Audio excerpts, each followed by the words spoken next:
Hello and welcome to the 2023 NIJ Forensic Science R&D webinar series. Today we will hear from Dr. Sarah C. Scholes-Williams, Associate Professor at Virginia Commonwealth University, on body fluid classification using an miRNA panel in DNA extracts. Then Samrita Dutta, a PhD student with the University of California, Riverside, will present on her study, Advanced Forensic Methods Identifying Body Fluids at Crime Scenes. Without further delay, here is Dr. Williams. Okay, I'd like to thank RTI and the National Institute of Justice for inviting me to come and speak today. Today I'm going to talk to you about body fluid classification using a microRNA panel in DNA extracts. This work is the culmination of 3 different projects awarded by NIJ, and as we typically say, my findings and opinions are mine alone and not representative or reflecting that of the Department of Justice. So when we're thinking about body fluid detection and classification, there are some things that are really important to us as researchers and to you as practitioners. So of course we want it to be non-destructive to the evidence sample and in fact use as little and consume as little sample as possible so that there's plenty left over for retesting and defense testing. We want it to be cost effective, easily implementable, and not labor intensive for the analyst. So we recognize that really the end goal is typically DNA analysis and development of that DNA profile. And therefore, body fluid detection or identification, while not always necessary, can provide additional information to the jury and other finders of fact. And so we still feel that in many cases, body fluid detection and identification is very important. When we're thinking about the method and what it should have and what it shouldn't have, we of course would want high sensitivity, so able to detect that body fluid even with a very small amount of sample volume, and ideally high specificity, not only for the body fluid, but the species as well. And, we recognize that, in traditional serological and catalytic methods for body fluid identification, we usually lose out a little bit on sensitivity for confirmatory tests, while presumptive tests tend to be highly sensitive but not as specific for the body fluid.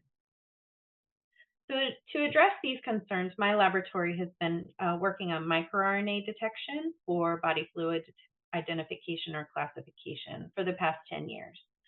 So just a little bit of background on microRNAs. So microRNAs are 18 to 22 nucleotide single-stranded microRNAs that when they are exported and mature out of the nucleus and into the cytoplasm, they're integrated into a protein complex called the RISC complex. And that RISC complex takes the microRNA to the site of translation at the ribosomes, and the microRNA sequence itself guides the RISC complex to its complementary sequence on a messenger RNA. If there's perfect complementarity, you get attenuation of protein production by simple steric blockage of the ribosome, and therefore no additional amino acid translation.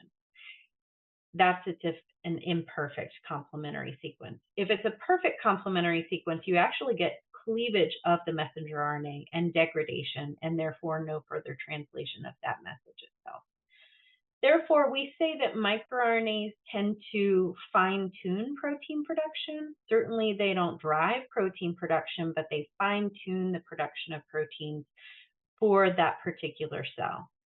Because of this, both we, other forensic researchers, and researchers in the biomedical communities have found that microRNAs can be tissue-specific, and there are also microRNAs that are pretty ubiquitously expressed across all tissues.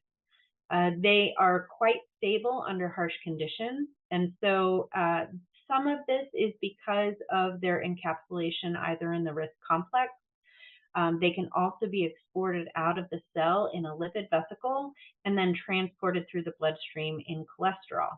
And so they're always protected, and that provides a good degree of resistance from degradation, whether it be from heat or detergent or UV.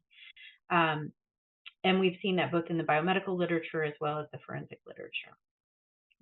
Because of this and because of their high numbers, you can find 10 to the 4 to 10 to the 6 molecules of any given microRNA expressed in that body fluid in just a few microliters of extract.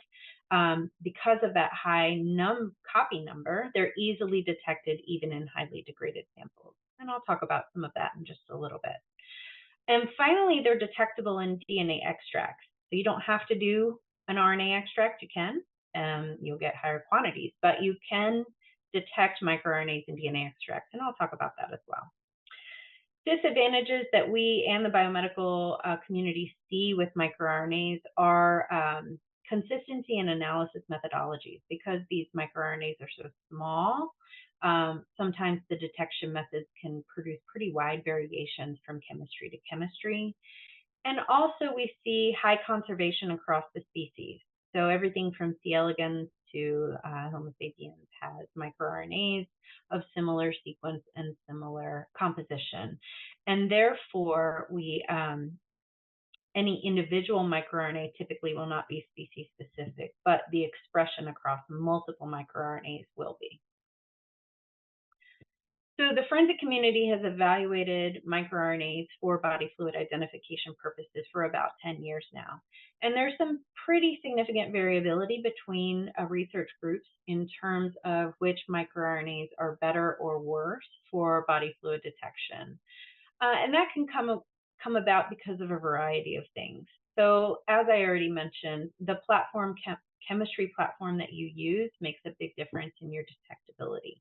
High throughput sequencing of microRNAs is very different from qPCR. TACMan is very different from CyberGreen qPCR. And so we see pretty significant differences between research groups, even just due to detection platform.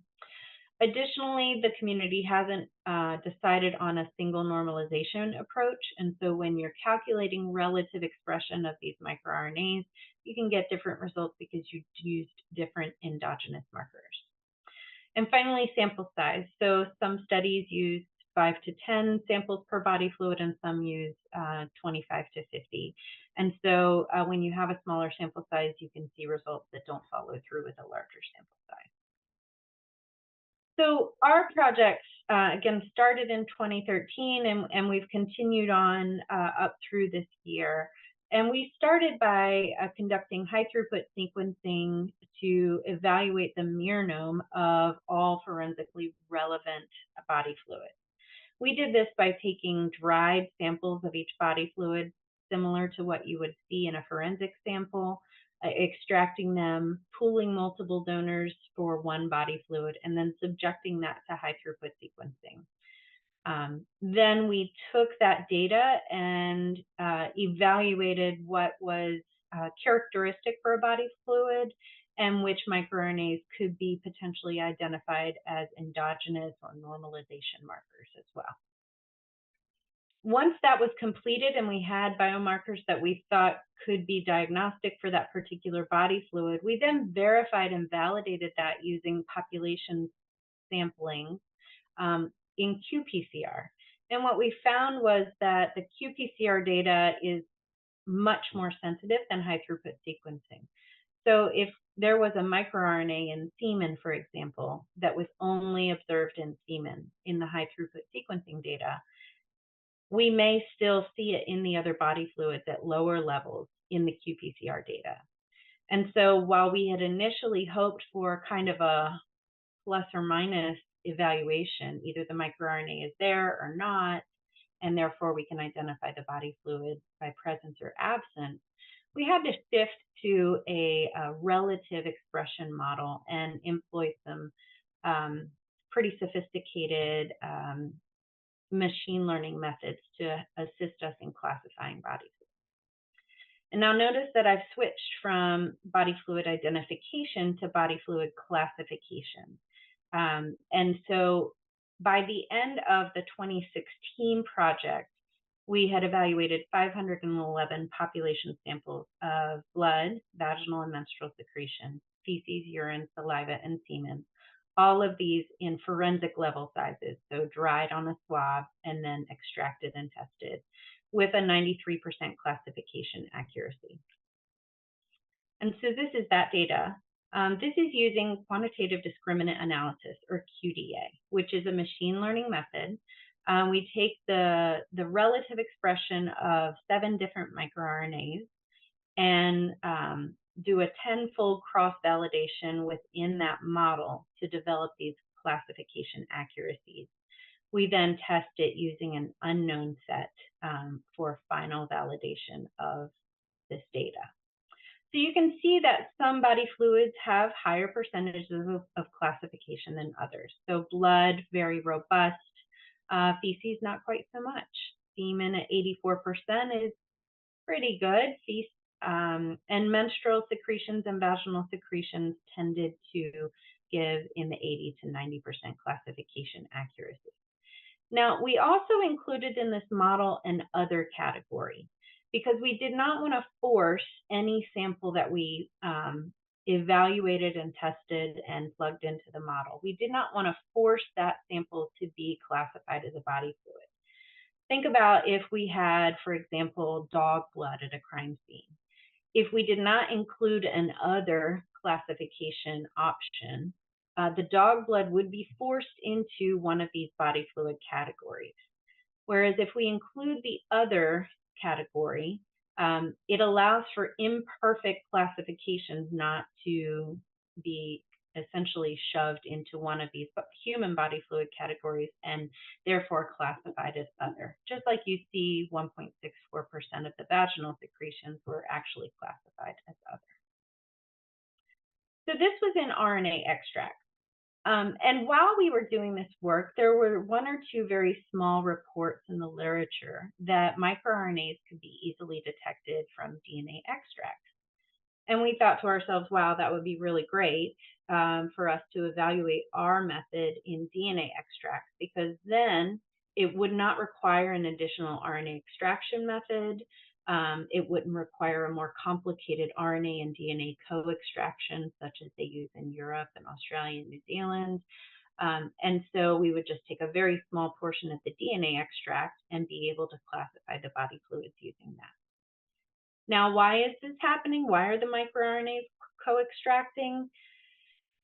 You could wonder if it's because the microRNAs are encapsulated in that RISC complex, or that they're in the lipid vesicles that are also known as exosomes. But more likely, it's just that they're very small single-stranded RNAs that pretty easily can bind to the silica, just like DNA, and then elute off as well. So that's the most likely reason as to why the microRNAs are coming off with the DNA elution. So we evaluated a variety of different commonly used DNA extraction methods. So here we're looking at 3 different body fluids. miRNAZ is kind of the standard. And of course, here we're looking at cycle thresholds. So the higher the CQ, the lower the abundance. And so when we're looking at these body fluids, specifically semen, we see no difference in detection between the co-extraction methods, organic, QIAGEN DNA Investigator, and the standard miRNAZ. We see a little bit more loss of sample in blood, not as dramatic in saliva. And so we felt that the data was compelling enough that we could move forward and evaluate our body fluid classification model using DNA extracts. And that's what we propose to do. Another thing that we found was very interesting is that we don't need to DNA treat our DNA extracts. We don't need to get rid of the genomic DNA to be able to accurately amplify our microRNAs. So here we're looking at blood, saliva, and semen, both treated with DNase enzyme, which would get rid of the genomic DNA, and untreated DNA extracts. And you see no difference between the cycle thresholds of the treated versus the untreated sample. What that tells us is that genomic DNA is not causing nonspecific amplification. It's not interfering with the amplification of the microRNAs, and therefore we don't need to DNase treat. This could be advantageous later on when we talk about combinatorial assays or even high throughput sequence integration. So our objectives for this project were to take our previously validated microRNA panel using RNA extracts into DNA extracts. And we wanted to evaluate against a large population sampling, compromised samples, and biological time samples. So this is an example of relative expression. So we're evaluating each of these microRNAs in about 50 samples of each body fluid, and each color represents a different body fluid. And the DCQ is the difference between that target microRNA and our endogenous microRNAs, LET7G and LET7I. So you can see specifically, if you look at, for example, MIR10B, there's a very different DCQ for blood as compared to the other body fluids. And if we take each of those and integrate that into our QDA model using 7 to 10 microRNAs, we can very precisely predict the body fluid of any particular sample. So using the microRNA panel as is with the set of markers that we had validated with the RNA extract, we were able to identify 87.2% of the body fluids accurately. And that was pretty great, but we wanted to know if we could do better. And so we also evaluated about 5 other markers that we found both in the literature and in our previous data. Our previous high throughput sequencing data. And by adding 3 of those markers to our panel, we were able to significantly improve classification accuracy of certain body fluids. So specifically, feces went from 86 to 98% accuracy, menstrual secretions from 62 to 72, saliva from 68 to 84, and urine from 78 to 84. For an overall increased accuracy of, I believe, 93%. So again, we have correct body fluid classification, classification as another body fluid, or classification as other. And none of the body fluids were classified as other. However, we did see a lot of misclassification of vaginal secretions as menstrual secretions and menstrual secretions as vaginal secretions. And so something that we might look at moving forward is kind of lumping them together and classifying them as a female intimate sample because they are coming from the same region. And with this set of markers, we aren't able to really distinguish between menstrual and vaginal with high degree of accuracy that we're looking for. We then wanted to evaluate the body fluids over time within a single donor to see how these microRNAs are changing over a biological cycle. So specifically, a couple times within a 7-day period for blood or feces, urine, semen. But for menstrual and vaginal secretions, this was really important to us because we know that the vaginal tract and the uterus change so much in that 28-day cycle. And so we really wanted to evaluate that.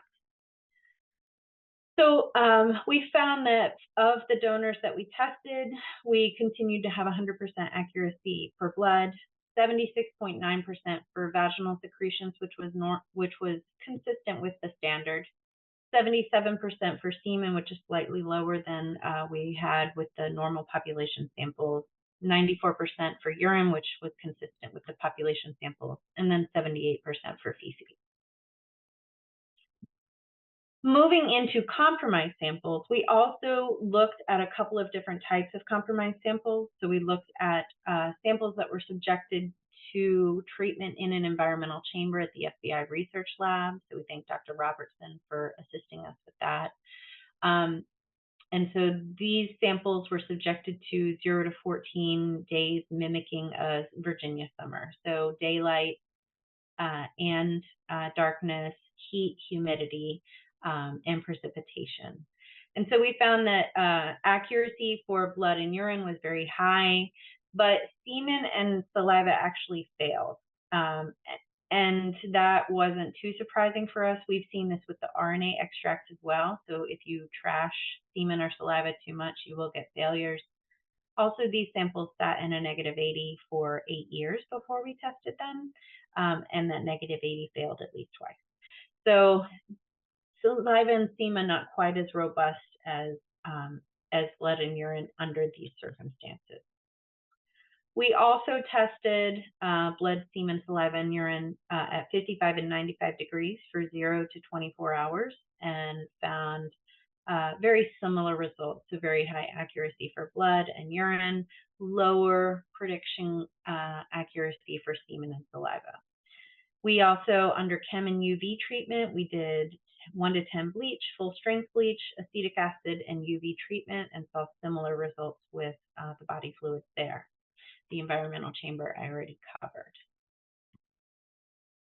So in conclusion, we found that the microRNA panel within DNA extracts was highly accurate at 93% for the population samples, slightly lower when the samples were compromised in specifically semen and saliva. Because these samples are detectable in DNA extracts, that streamlines their implementation into a forensic workflow. And it does just require a pretty straightforward reverse transcription and qPCR analysis. We've made the prediction model and therefore classification of body fluids available on a publicly facing website. You can find that for RNA in our 2019 paper and for DNA extracts in our 2023 paper in Genes. Now moving forward, we certainly would want to look at the compromised samples and improving that classification. We also have evaluated a multiplex combinatorial qPCR assay that uses 3 microbial markers and 2 microRNA markers for a 94.6 classification accuracy. This is a very robust assay that only requires 2 wells and less sample than the microRNA panel and DNA extracts. And that just went live in JFS in the middle of October. So you should be able to access that at any time. So that's all I have. I want to thank all of the students who helped me to work on this. I want to thank the National Institute of Justice and, of course, VCU's Department of Forensic Science. And now I will pass the baton on to Samrita for her talk. Hi everyone, my name is Samrita and today I'll be presenting my work on developing nanobiosensor arrays for rapid on-site multiplex detection of forensically relevant body fluids. So first, to go over the significance and overview of the project.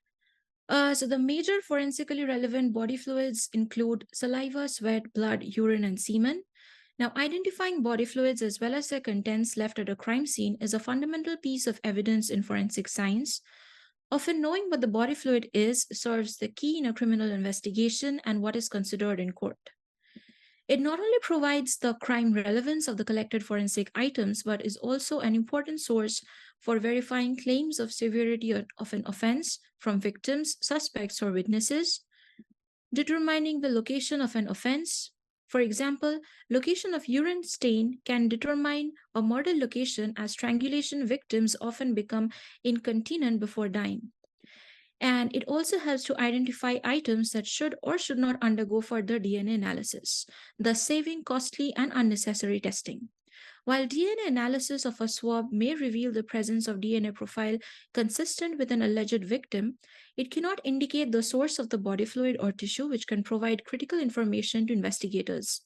If the body fluid is not from a human source in the first place, maybe it's from some animal, which is totally unrelated to the case, the whole process of DNA profiling becomes futile. Now, identification of body fluids has not always been an easy task due to its resemblance to other fluids or substances. For example, if we look at these two pictures, we can see stained clothes, but even by taking a very hard look at it, we cannot say for sure what these stains are. So the first one was actually a dried up blood stain on a piece of cloth, and the second was merely iron stains. So if both had been taken for DNA analysis, the whole process would have been futile for the second sample.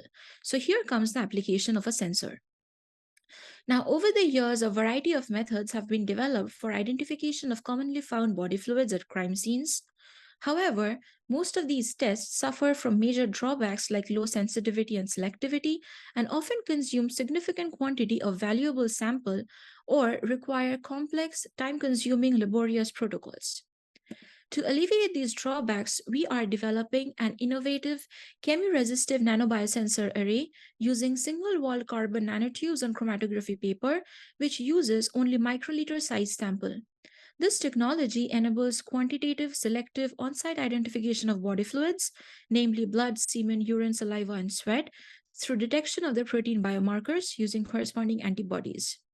Our overall goal is to extend the current assays from single body fluid testing to testing for multiple analytes simultaneously in a multiplexed on-site sensor system and change the visual color qualitative signal to sensitive rapid electrical quantitative output.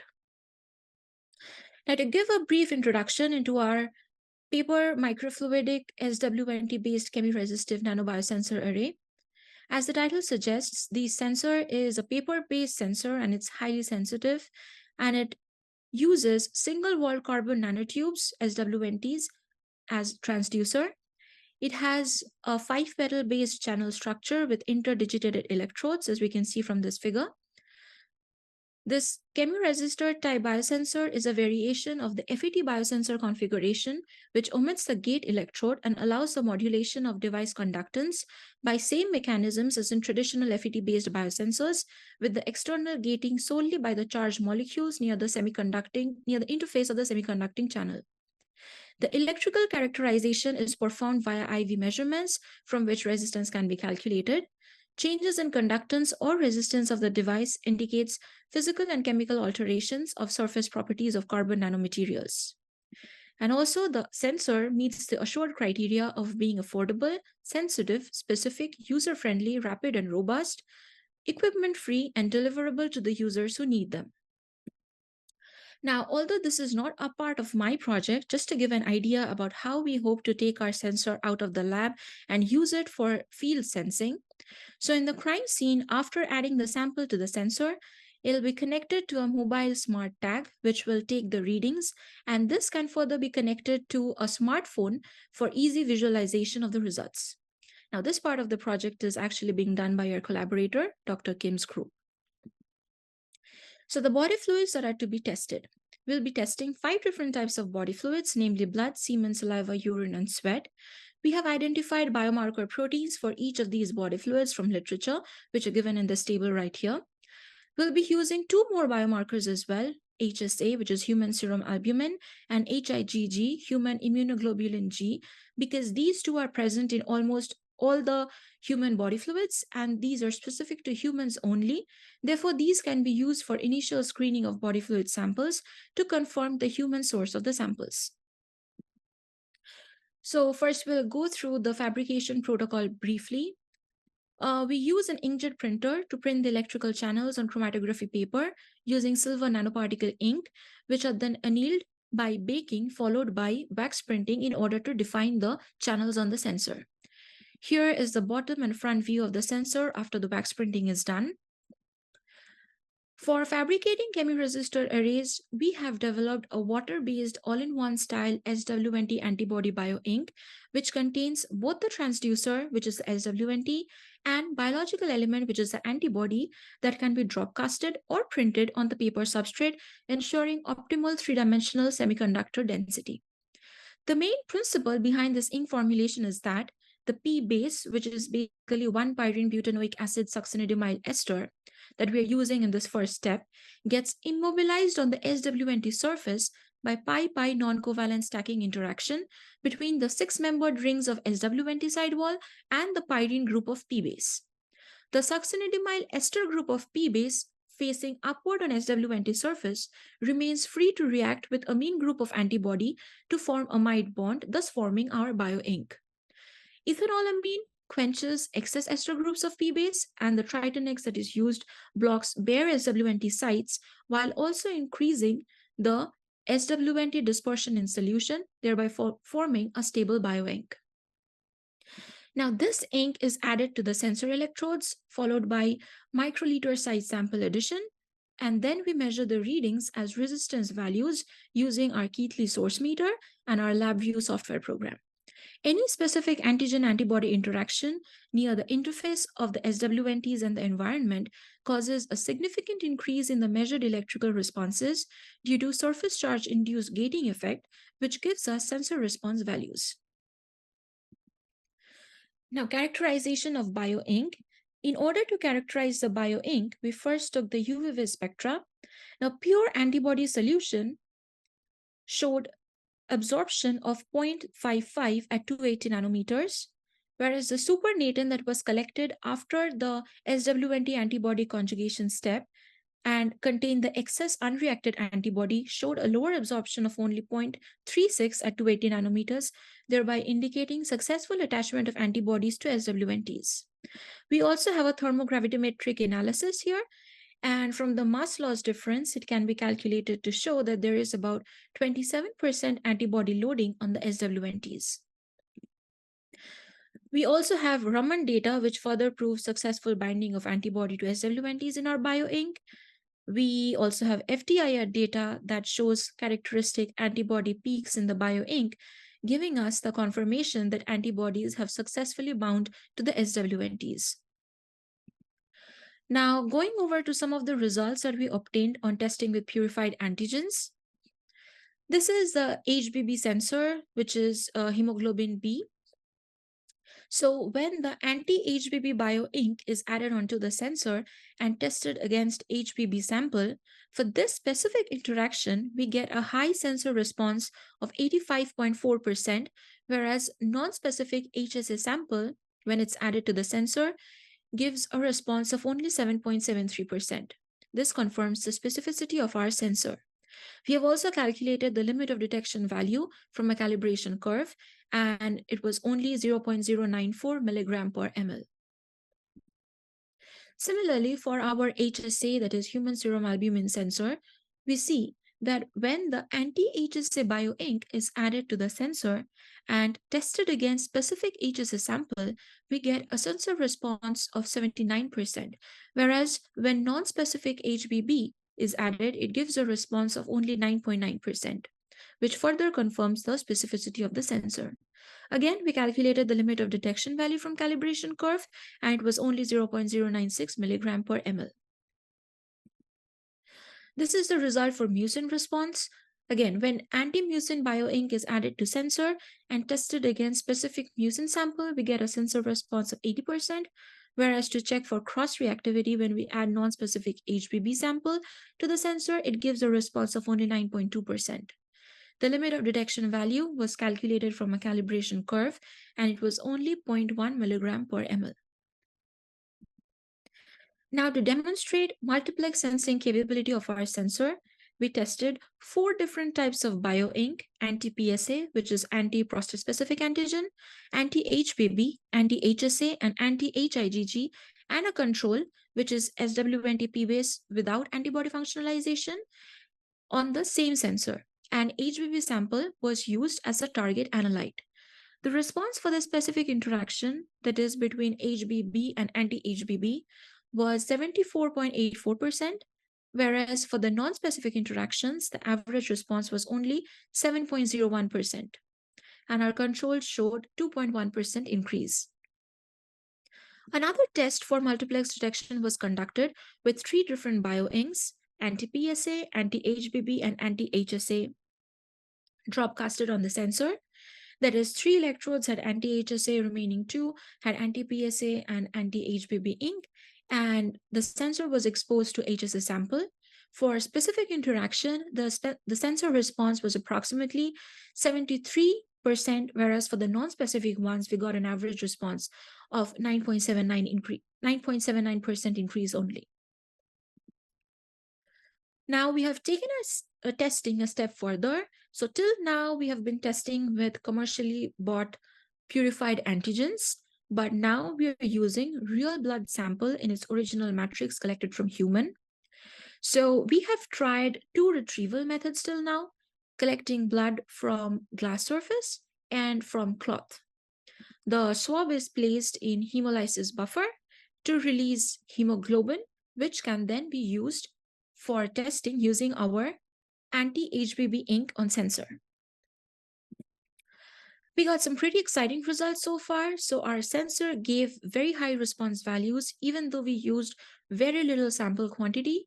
And based on our previously obtained LOD value for HBB sensor, we can say that our sensor can detect hemoglobin in sample volume as small as 1 microliter, considering the average human hemoglobin concentration of 13 gram per deciliter. So for our future work, we will need to test out the remaining antigen antibody sets, get their calibration curves, also test mixture samples where more than one analyte will be combined and then tested, check for the stability of sensors and bioink, and test and optimize the biosensor array system for multiplex detection of more body fluids in their original complex matrices. So to conclude my talk, the developed paper-based nanobiosensor array is expected to be a greatly practical sensing platform for multiplexed label-free detection of body fluids at a crime scene. It is expected that it will provide improvements and advantages over current methods of forensic analysis of body fluids, like the quantitative analysis of multiple analytes simultaneously with high sensitivity and specificity is of great benefit because it provides an opportunity to compare identified biomarkers to each other. Testing two biomarker antigens for each body fluid increases specificity of analysis, possibly making identification process infallible. And ultra-high sensitivity combined with multiplexing will save sample time and cost.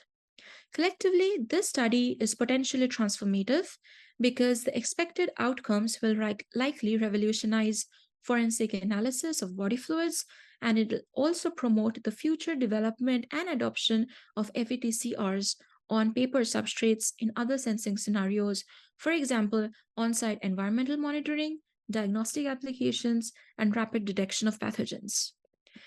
And lastly, I'd like to thank NIJ for their grant, FTCOE for inviting me to present my work, and of course, my advisor for always being so supportive, my collaborators, and my lab mates.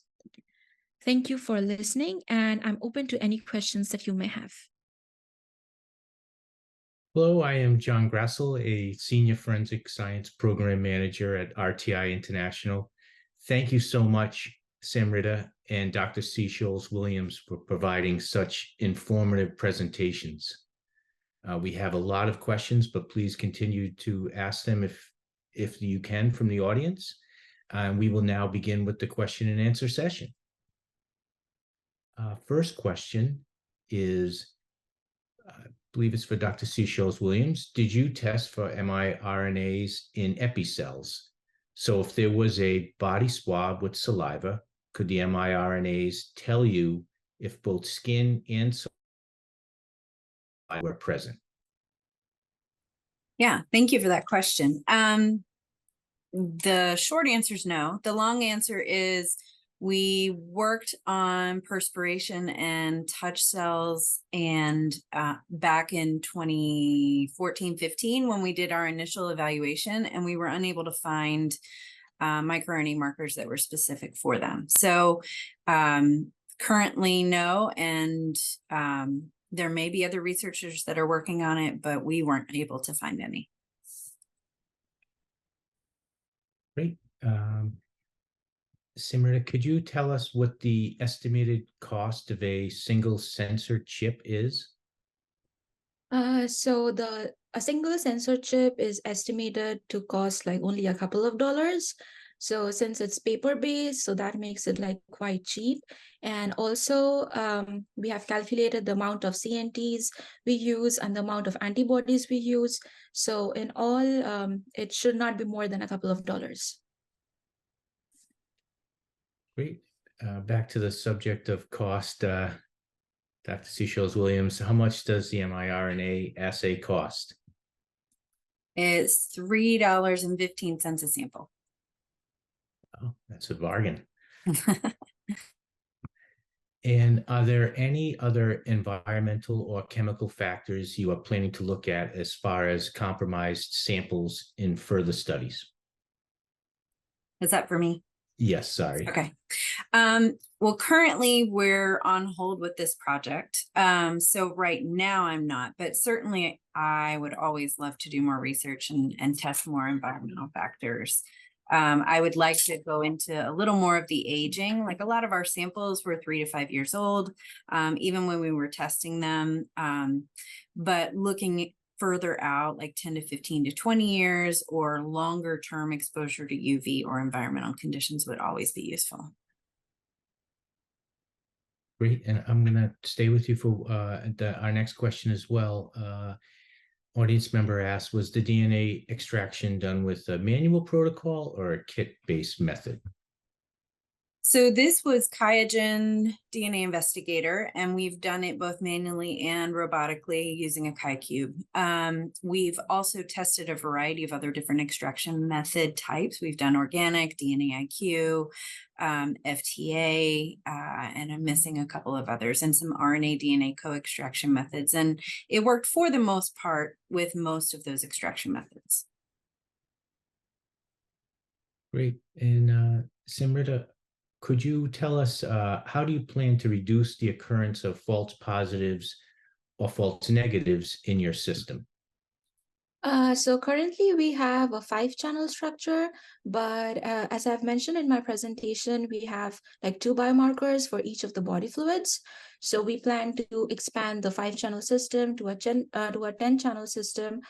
And then in that case, for each body fluid, we'll have like not 1, but 2 biomarkers.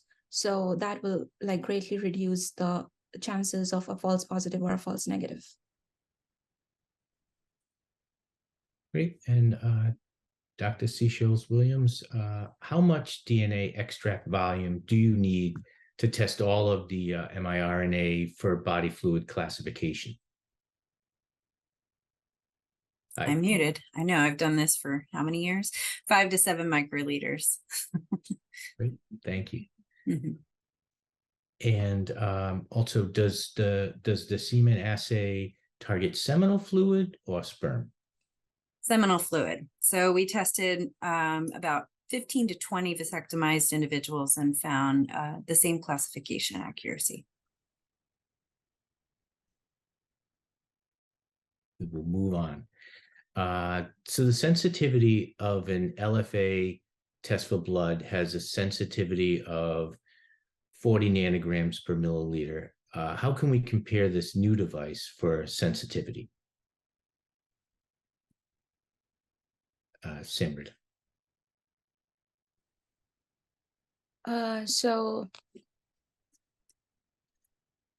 Could you like repeat the question once again? Yes. So the sensitivity of an LFA test for blood has a sensitivity of 40 nanograms per milliliter. How can we compare this new device for sensitivity? So till now, from the data that we have a sensitivity of I think in micrograms, but in order to increase the sensitivity, like we are always working on it. So yeah, we are currently working on it, and we are trying to like improve the assay. So it's still like in progress. It's not like a finished project. So yeah, we are definitely trying to reduce the sensitivity. And back to you, Doctor. Have you tested for false positives due to environmental interferences? Yes. So in terms of environmental interference of the body fluid, or I don't really know how to answer that question. Like, this assay is not catalytic in nature, so you're not going to have a panel of microRNAs show up randomly from dirt. So in that aspect, we haven't. In the aspect of environmental interferences on a body fluid, yes. So we've tested against a variety of different environmental and chemical insults and still been able, particularly with blood and urine, and slightly less so with semen and saliva, been able to classify the body fluids accurately. And I think that you just probably answered this next question, but just so we can check it off. So you did test the assay with mixed body fluid samples like blood and saliva, or semen and blood? So with the RNA assay we did, and when we did that, we were able to accurately identify at least one of the body fluids with over 70% accuracy. However, the current prediction model is only looking for one body fluid, and so it would require a different type of analysis and discrimination testing. So currently it's not possible, and that's definitely a limitation that I mentioned in my presentation. Thank you. Back to you, Samrita. Was it confirmed that the protein biomarkers are not present in skin? So samples from skin, dusty surfaces, or regularly worn clothing would not produce false positives. Is that correct? Yes. So most of the biomarkers that I'm using, like for example, if I take for the example of blood, so for blood, I'm using HBB, which is hemoglobin beta, and also glycophorin A. So both of these are like just present in the blood. And like similar for the other biomarkers also that I'm using. So those are specific to those particular body fluids. So interference from the skin should not be an issue. Thank you. And one of the audience members had a question. Could you discuss some of the limitations? Okay, so currently one of the limitations, like as I had mentioned, like somebody also asked about the sensitivity. So I would say like, yes, we are still in the microgram range, which should be good enough because our device, the main purpose of the device is to identify the body fluid, like not any other, like that's the sole purpose of the device for now. So for that, the sensitivity that we have, that is good enough because we have tested the even diluted samples. Since it's in the microgram range, and in the blood, for example, the hemoglobin is in the milligram range. So in that case, we can say that it's still like quite sensitive for our purpose right now. But yes, if you want to expand the uses of the sensors, then definitely we'll look into like increasing the sensitivity. So yeah, that might be like some things that we are ready to work on right now. Thank you. And Dr. Seashells-Williams, could you please elaborate as to how stable these microRNAs are compared to other RNAs?